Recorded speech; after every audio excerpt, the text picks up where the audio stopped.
Hey YouTube, what is going on? Back again for another brewery review, and today we're going to be rounding off the final and third brewery in the Muskoka region, that being Sawdust City out of Gravenhurst, Ontario.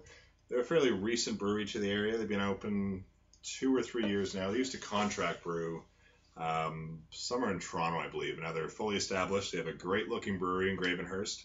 Um, it's a real like old saloon western kind of style, and that's really represented here in their artwork and the text they use. Awesome brewery, you should check it out. I believe they're a real up and coming brewery, one of my top three in the province for sure. So what do we have here? It's their 5 core brands, and starting off, this is their Gateway Kolsch. So a Gateway Kolsch is exactly what it sounds like. It's a gateway beer. It's a gateway craft beer. This is probably their easiest mainstay offering to get into. For those of you that don't know what a Kolsch is, there's basically 2 families of beer. There's the ale family and the lager family. And typically lagers, the whole brewing process, they ferment or they age, they lager at a longer period of time than an ale. So generally ales are they're made in a shorter amount of time. This here uses an ale yeast, but then it is lagered or fermented at a longer period of time, almost mimicking the lagering style. So in the end, you get a more smooth, crisp, lager-like beer, but it is still in the ale family. Easy drinking, it's clear, it's light, it looks like your average, what you think beer looks like. So the second one here, that's the Sawdust City Old Woody Alt. Now an alt beer means old beer. It's another German style, just like the Kolsch here. But appearance-wise, this beer here is more of a clear, clean appearance. This is more of an amber mahogany kind of color. You get more of that caramel, malty kind of notes in the flavor profile. But again, it'll be easy drinking. It'll be lager-like. Then we have their Skinny Dipping Stout. So this is an oatmeal stout. Most of you, if you ever had St. Ambrose oatmeal stout, it'll be along in that vein. If you haven't had that, maybe you've had Guinness, think Guinness, but a better version of Guinness. An oatmeal stout, the oatmeal in the brewing process really adds more body and creaminess to it. It'll be a heavier beer, but it's only 5.5%, so it's not going to knock on your feet. Great beer for colder nights, great winter beer. Opposite to that, this is their Golden Beach Pale Ale. So this is really their summer beer. It's a pale ale, but it's a pale American wheat pale ale. So there's wheat used in the brewing process. That'll add to, it'll give it a bit of a creaminess. It'll be a little more opaque. You look at this, it'll be very cloudy when it's in a glass, a nice bright yellowy orange color. It'll be refreshing. Low ABV, it's only 4.5%, so you can knock a bunch of these down on a hot summer day. Great summer beer. And then of the 5 of the mainstay beers, this is probably their most famous beer. This is their Lone Pine IPA. So Lone Pine is a standard IPA, 6.5%. And I love the description on the can. It says it tastes like you're being smacked right in the face with like a branch off a pine tree. Big piney notes.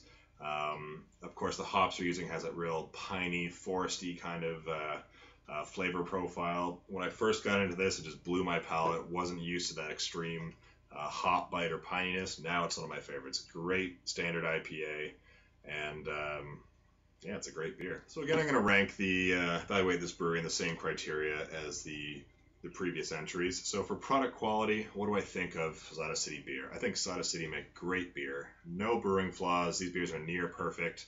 They represent exactly what they're trying to, the styles they are pertaining. One of the best examples of an IPA I can find in the province. Great beer, great oatmeal stout, great pale ale. I enjoy these beers, but they're a little more introductory. Everything else they make, great stuff. No complaints there. 9 out of 10 for product quality. Now for product selection, this is an area where Sawdust City really exceed. Every time I'm up at the brewery, again, it's about 40 minutes away. I go there every couple of months. They always have a handful of new beers. They're very innovative. They do a lot of barrel aging. They do stuff like this guy here, the Blood of Cthulhu. It's a barrel aged stout. Here's another stout, an Imperial Stout, Long Dark Voyage to Uranus. Sawdust City are really known for their stouts. They've put out 5 or 6 now. It's one of their strong points. They also are very heavily influenced by Belgian styles of beer. So they do quite a few saisons. For example, we have a dark saison for the winter. This was their fall saison. They also have a few others for the summer. They have barrel-aged saisons. They have couple IPAs. This is a red IPA, so it's almost like a hopped up red ale. And look, another stout. This is their Camp Out S'more Stout. Graham crackers and s'more flavored beer. Can't go wrong with that. So, beer selection, it's great. I'm going to give that a 9.5 out of 10. They really, really excel at the beer selection. For brewery location, again, Sawdust City or Gravenhurst, Ontario, they are literally right off of Highway 11. They have a 30-foot Muskoka chair on their front lawn, great for attracting tourists. It's a fairly small town of about 12,000 people, but they have the whole Muskoka region traversing that corridor, and especially in the summer months, the cottaging traffic will really pick up a business. So I think it's a great location, 9 out of 10. Product availability. So this is something where it's one of their weaker points. So if I were not going to the brewery itself, say I live 2-3 hours away, I'm not making frequent trips up to Gravenhurst.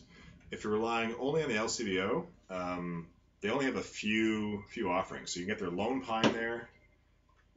Can't get the stout. You can get the their pale ale, the Lone Pine, and then a seasonal. So usually they have Long Dark Voyage or another stout on rotation. So they have 3 beers consistently on the LCBO.